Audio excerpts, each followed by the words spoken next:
My dear students of CE 806, Structural Analysis and Design of Concrete Structures 2 Sessional Breeze Part. Today we will be discussing about the design of reinforcement for Section 3. Previously we have discussed the calculation of reinforcement for Section 5.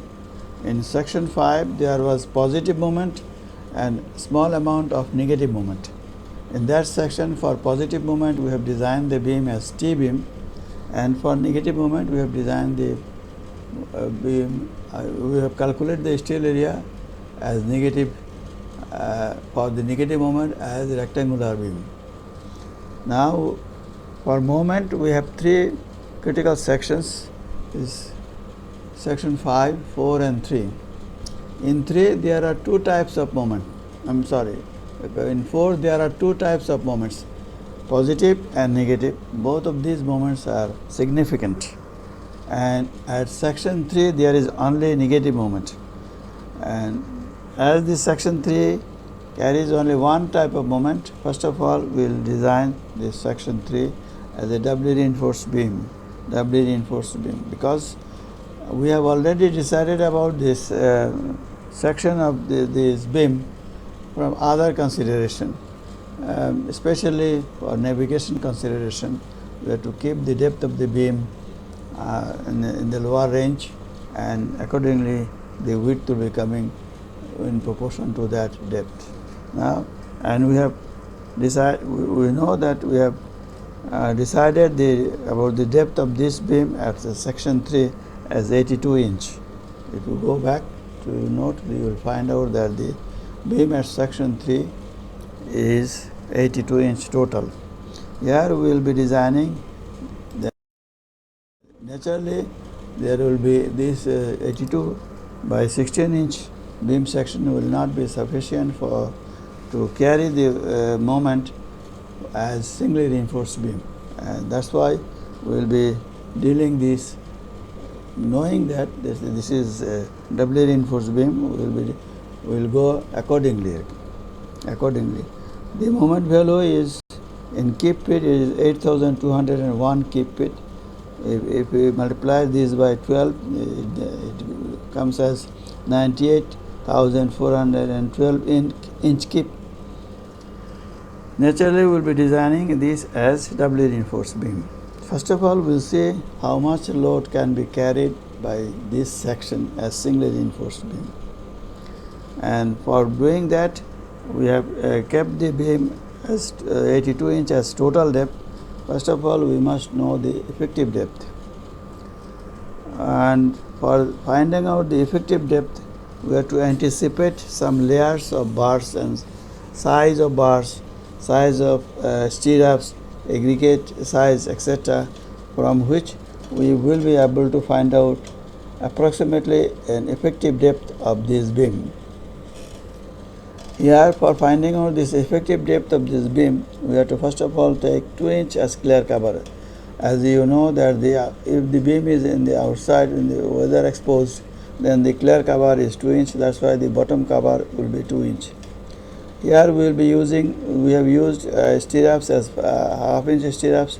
That's why for a stirrup, and then the diameter of the stirrup is 0.5, and we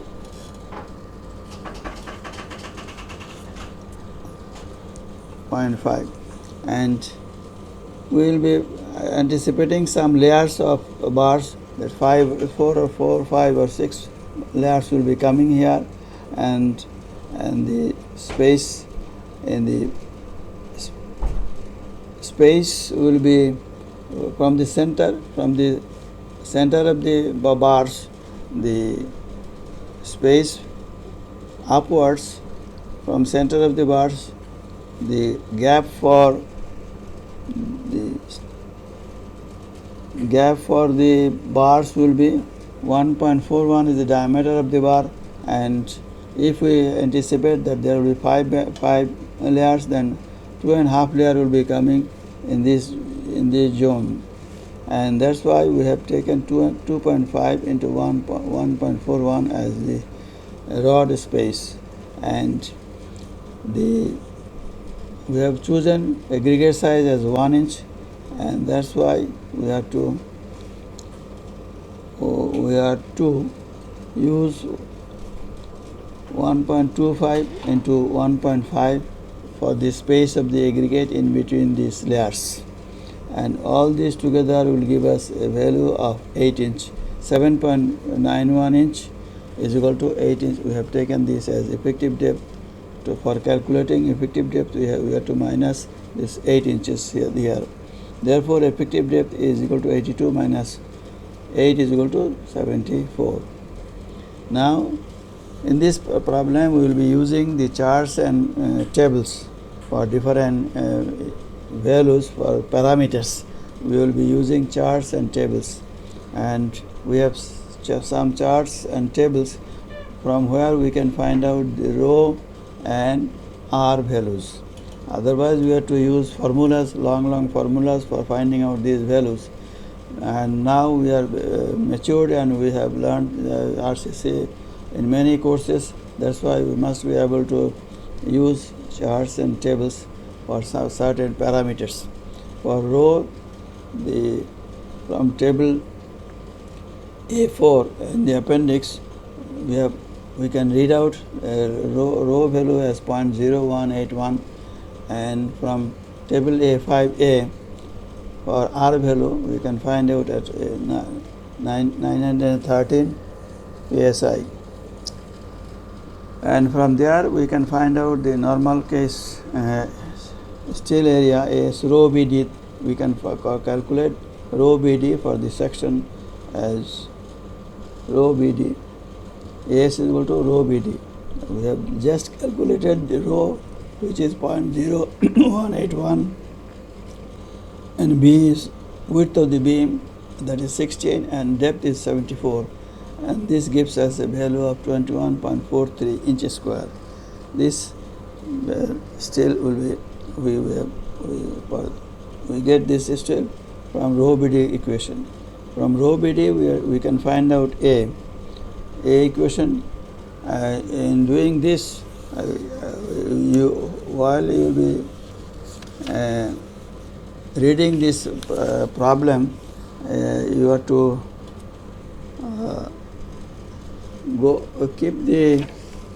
keep a problem of doubly reinforced beam in the Nielsen's book, and 15. That is Page Nielsen's Page number 116. 116 of Nielsen's book. There is an example of doubly reinforced beam design. The example number is 4.13, and while you will be learning this, going through this lesson, you must keep that page in front of you side by side, and the points where you cannot understand, you have to first of all, before going to this my problem, you must learn this problem 413 first. There is the basic things for the doubly reinforced beam design, and these two together will give you my lesson and the example of example 4.13. These two together should go, and if you properly understand problem 4.13, then it will be easy for understanding this problem of this beam. And here we have some other changes. We will be discussing those changes, but first of all you must understand that problem 413 first, and from here we have to find out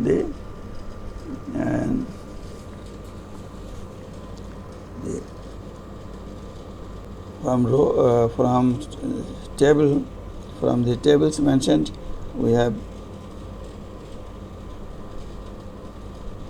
got this value of T-beam problem. AS is equal to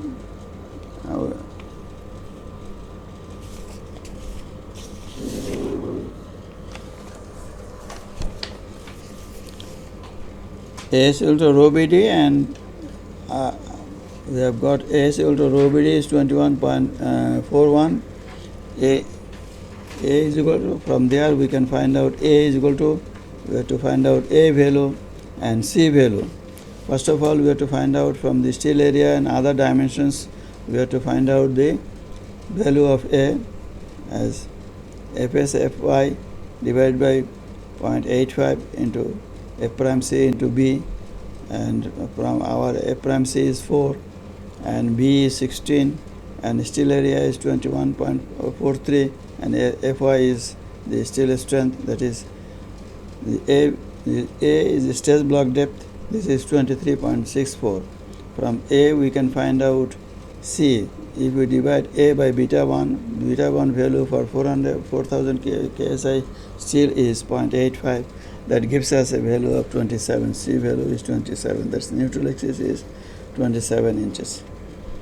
And from here we can find out the moment carried by this steel area. The steel area that we have calculated previously, like 21.43 in few lines above. And this is 21.43 is AS, Fy is 60 and D is 74 and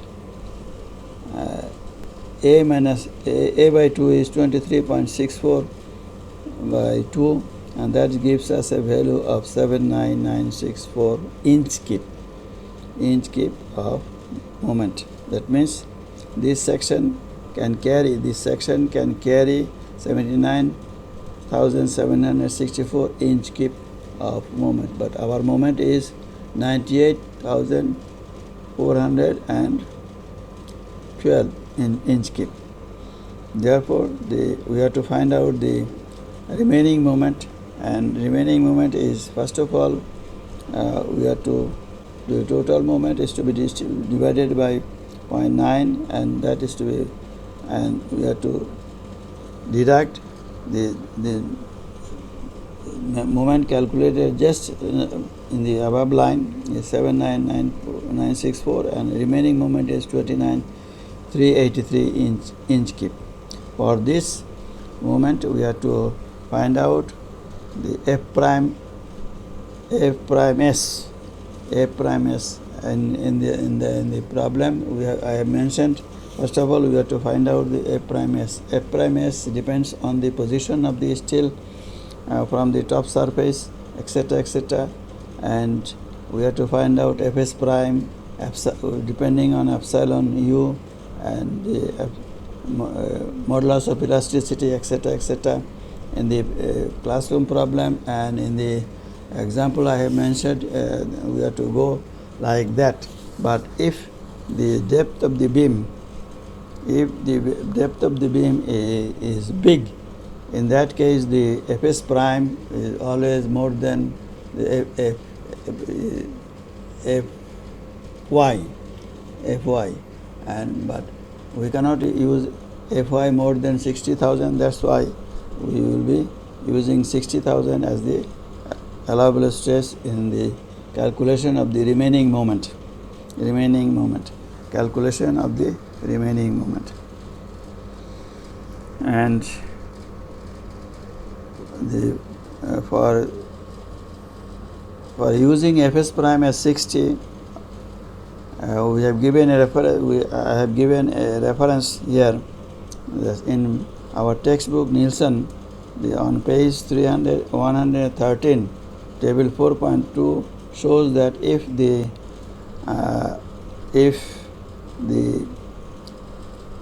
effective depth is more than 25.5, then the steel stress goes beyond 60 KSI. That's why we will be using here 60 KSI as the F prime S, and the remaining moment is and D prime is here. D prime is 4. D prime, we can find out that there will be two layers. For about 2 layers, the D prime will be about 4 inches, and I have used this 4 inch as D prime. And you can calculate for 2 layers what is the D prime. For 1 layer, we normally D prime comes as 2.5. For 2 layer, it will be about 4. and we have used this 4 as d prime.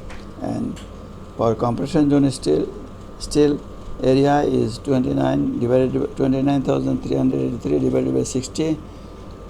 74 is the effective d, and minus 4 is the d prime. That gives us a value of 7 inches square.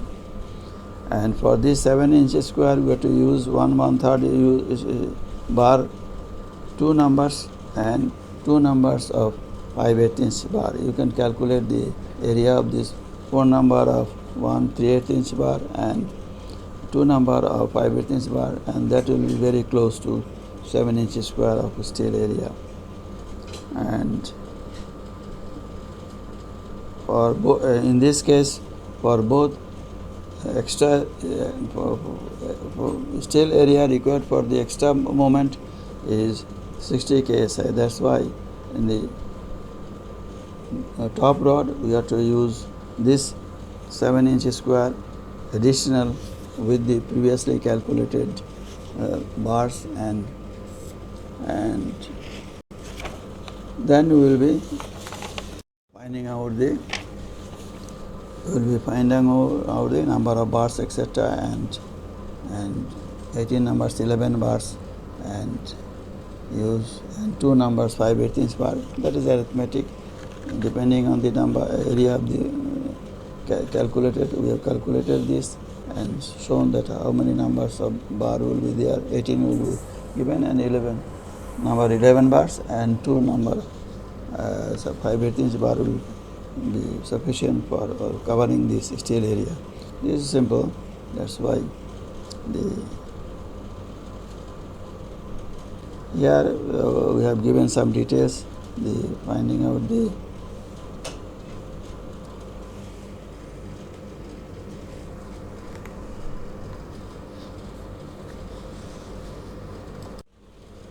calculation of d prime, etc., is not required because we have covered it in the previous discussion, the above discussion. Yes. There is some confusion. No, it will not have been. Oh, this will not be. Okay, this is- Okay. Thank you very much.